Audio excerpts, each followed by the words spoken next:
It was a Saturday night, and my wife, Andrea, was playing the perfect hostess. Her laughter echoed through the room, a glass of wine in her hand, her red dress shamelessly clinging to every curve. Exhausted from the week, I collapsed onto the corner sofa. I closed my eyes and pretended to sleep. Not to rest, but because something felt wrong that night. A sixth sense, a different energy in the air. There was a tension I couldn't quite place, but I had a gut feeling that if I just stayed still, the truth would reveal itself. The murmur of voices faded into a background hum until suddenly, through a burst of laughter, her voice cut through the air like a knife. Andrea, her tone a mix of mockery and drunkenness, was letting loose. She was talking to her confidant, Clara, a friend I'd never fully trusted. I swear, with Marcos, I have to fake it, she said, her voice dripping with scorn. The poor thing thinks he owns me, but he doesn't even touch my soul. But when I'm with Martin, God, he's the one who makes me scream for real. She let out a dry, almost cruel laugh. Clara covered her mouth as if they were back in high school, but she didn't stop her. Andrea continued, louder now, more uninhibited.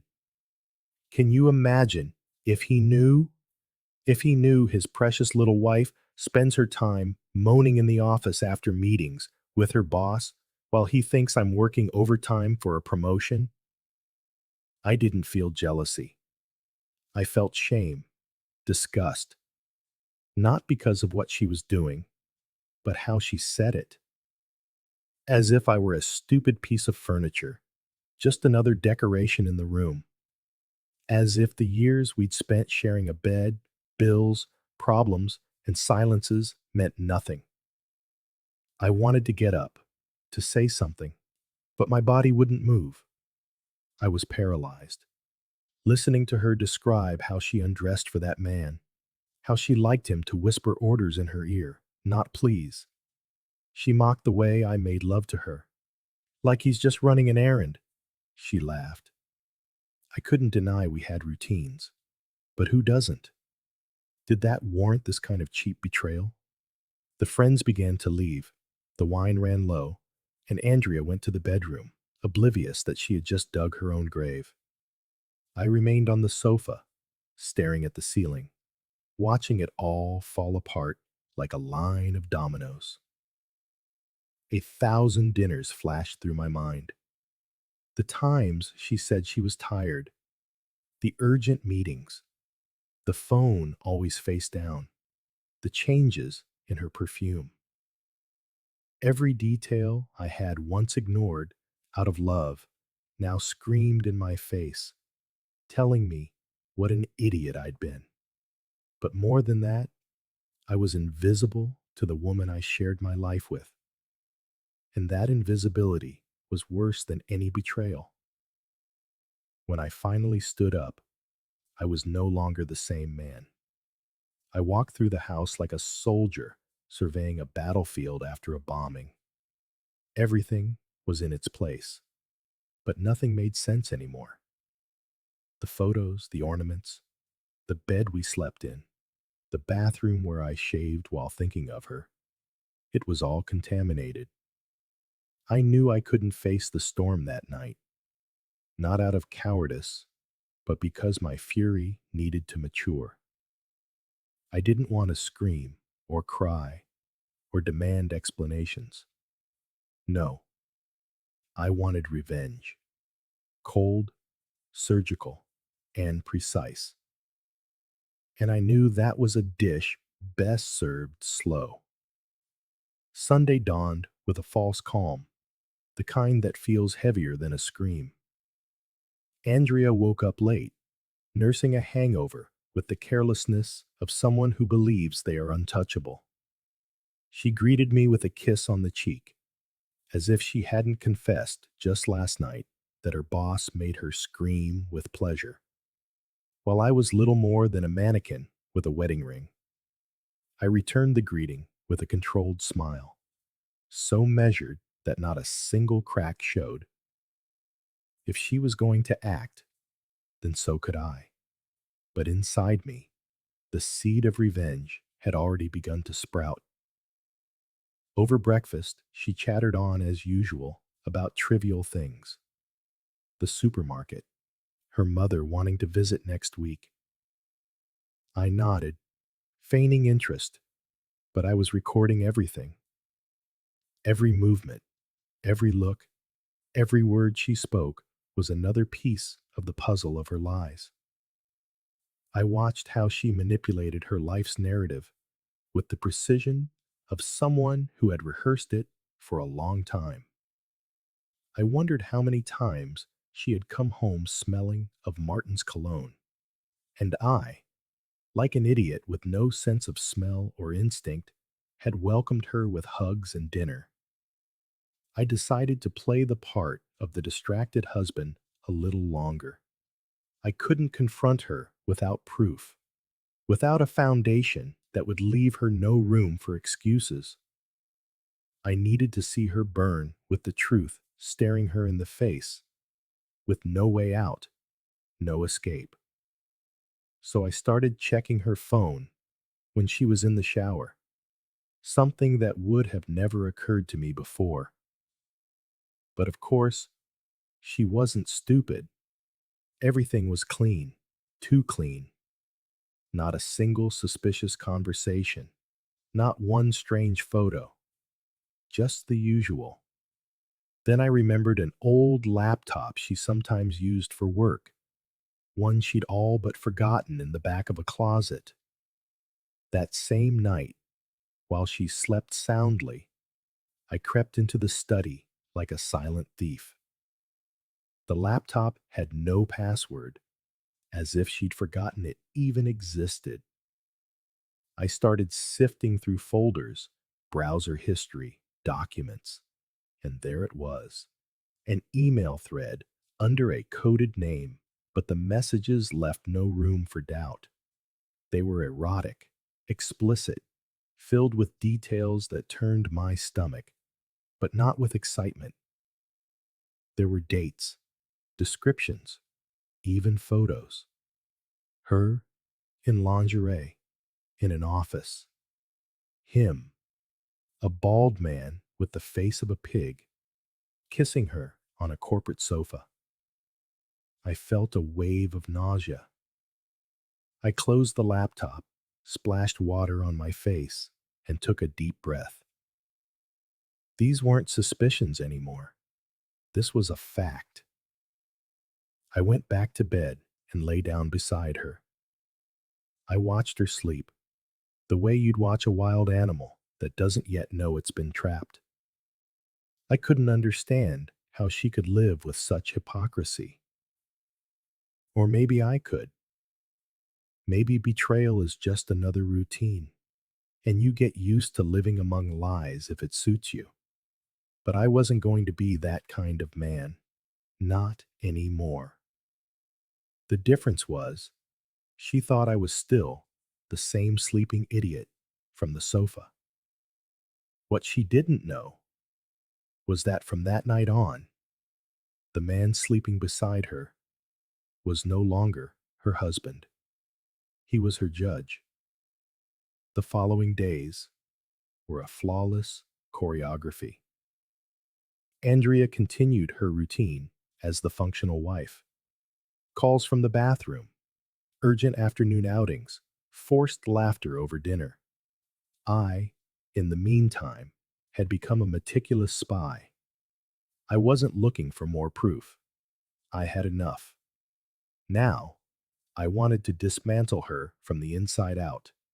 I wanted her lies to not only collapse, but to be so shattered they could never be rebuilt.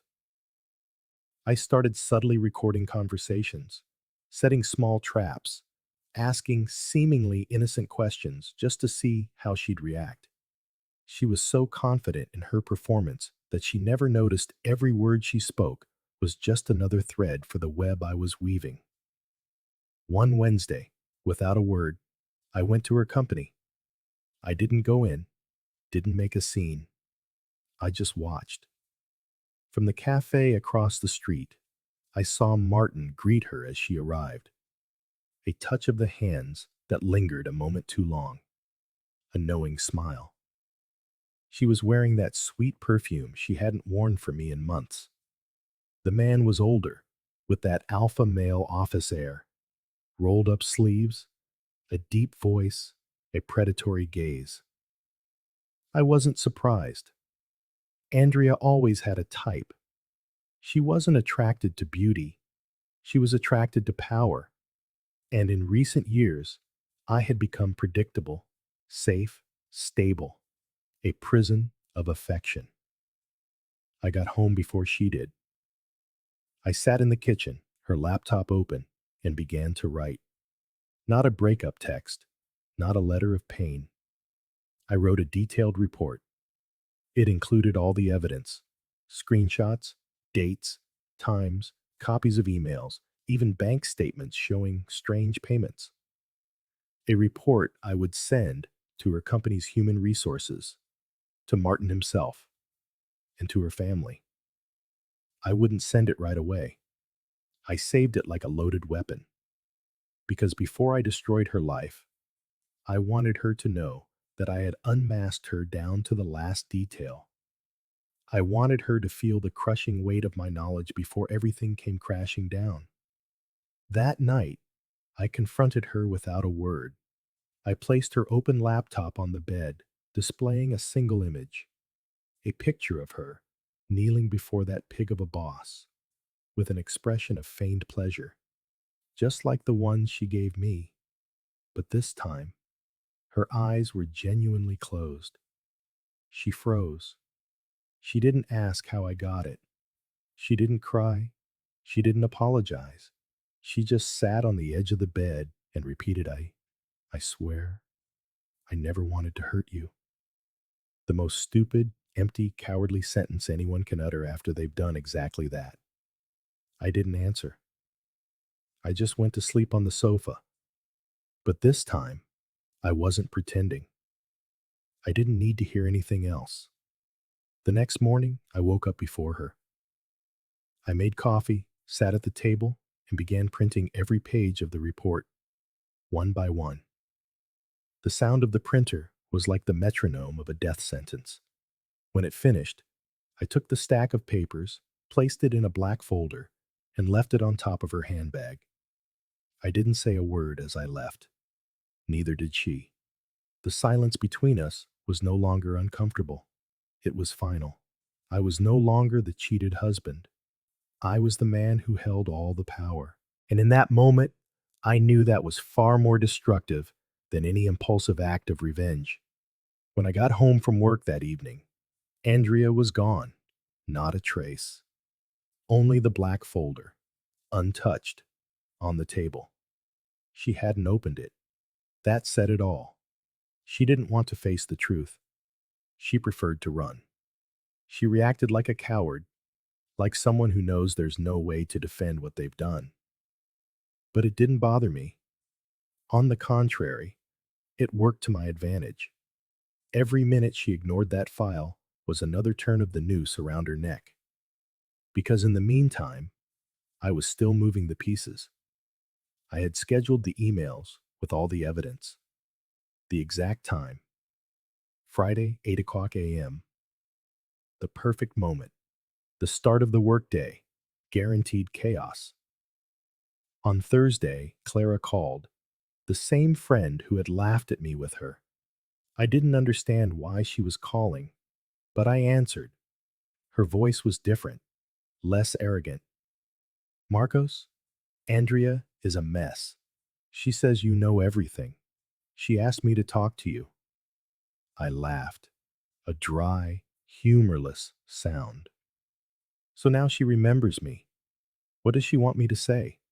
That it's all okay? Tell her to go to hell. Clara was silent, but she didn't hang up. She's destroyed. She said she never thought you'd go this far. And that's when I understood. It wasn't remorse Andrea was feeling. It was fear. Fear of losing her job, her image, her control. The real punishment wasn't losing me. It was losing the life she had built while using me as a cover. That night, Andrea came back. She walked in without a word, like an employee returning to collect their last box. Her face was different. She wasn't the woman playing at being desired, nor the one who laughed with cynicism. This was someone else, a version that was more real, more broken, but not from guilt, from consequence. I know you're going to do it. You're going to send that, she stammered. But I want you to know that Martin, he used me too. I just. She stopped, searching for a pity that would wash away the filth. Don't destroy me. I pointed to the folder. Then read it. Own what you did. And I walked out to the balcony to smoke a cigarette, a habit I'd quit years ago. It felt like closing a circle. I didn't sleep that night. I listened to her crying silently in the bedroom. I didn't move, not once, because the tears of a traitor don't carry the same weight as the tears of the betrayed. I'd known that since I heard her laugh on the sofa. Every one of her sobs was an echo of that night. But I wasn't fooled. She wasn't crying for me. She was crying for everything she was about to lose. She knew that what was coming on Friday would change everything. She hadn't married for love. She'd married for stability, for appearances, for that picture-perfect future that was now crumbling. And when that scaffolding breaks, the fall hurts more than the impact. Friday arrived. At 7:59 a.m., I opened the email. My finger trembled, not with doubt, but with anticipation. And at 8 o'clock a.m. sharp, I pressed send. One single click, and everything blew up. Emails to Martin, to human resources, to her mother, even to her circle of friends. Not a single extra word, just the facts, cold, hard, and undeniable. Then I turned off my phone, poured myself a whiskey, even though it was morning, and waited. At 8:12, the calls started. At 8:17, a text from her. What did you do? My last words to her were simple. The one thing you never thought I'd do. Open my eyes. After that, silence, because there was nothing left to say. The following days were a parade of unanswered messages. Andrea tried everything. Handwritten notes, late-night calls, long-winded voice messages begging me not to destroy her life any further. But the damage was done. Her boss was immediately suspended pending an internal investigation. She was put on unpaid leave with the unspoken threat of permanent dismissal. I heard about it through mutual acquaintances, through rumors that trickled back to me. In her professional circle, it was already being called the scandal. And though I never sought it, I became known as the guy whose wife was sleeping with the boss. But I didn't care. I didn't live for what others thought. She did. And that's what hurt her the most. Andrea moved in with her sister, or so I heard. She never set foot in the house again. I started the divorce proceedings. Lawyers, division of assets, closing joint accounts. It was disgusting to have to make decisions with a woman who had laughed at me in my own living room. But I couldn't leave any loose ends. Throughout the process, I discovered more. Deleted messages from other apps, a hotel reservation made with a secondary credit card, hidden calls made even during our vacations. I realized her infidelity wasn't a mistake. It was a project, a double life, constructed with precision. And that, more than anything, was what broke me. The sheer calculation of it all. One afternoon, weeks later, she appeared at the door, unannounced. She had dark circles under her eyes, her hair tied back carelessly, and she wore a coat that seemed to weigh more than her body. "I just want to come in and talk. 5 minutes," she said. I didn't open the door. "Marcos, please. I lost my job." Martin washed his hands of me. My family turned their back on me. I'm all alone. I remained silent. I thought of what she'd said that night, on the couch, between peals of laughter. With him, I'm just faking it? So now what? Did she want me to help her rebuild the charade? No, that door would never open again. "I'm not home," I answered ironically from the window. "But if you want to pretend I am, the way you did with me, be my guest." Her face contorted, not from the rejection, but from the reflection. Because in that moment, she saw herself, without a mask, without power, without accomplices. She walked away slowly, as if dragging every one of her lies behind her. And she never came back. As for me, I started over. I sold the house, moved to another city. I began to rebuild myself, slowly. I devoted myself to living quietly, without the drama. Sometimes, people ask if I miss her. I tell them the truth. No. The one I miss is the woman I thought she was. But that woman never existed. She was an actress, and her play is over. And though some nights still feel heavy, I know I did what I had to do. I didn't curl up in a corner to cry. I didn't beg for love from someone who didn't respect me. I took the pain, clothed it in dignity, and turned it into fire. Because sometimes the best revenge isn't destroying the other person. It's forcing them to look in the mirror when all that's left is ruin. And that, Andrea, is something she will live with every single day, without screams, without passion, just the echo of her laughter from that night, haunting her like a ghost of her own making.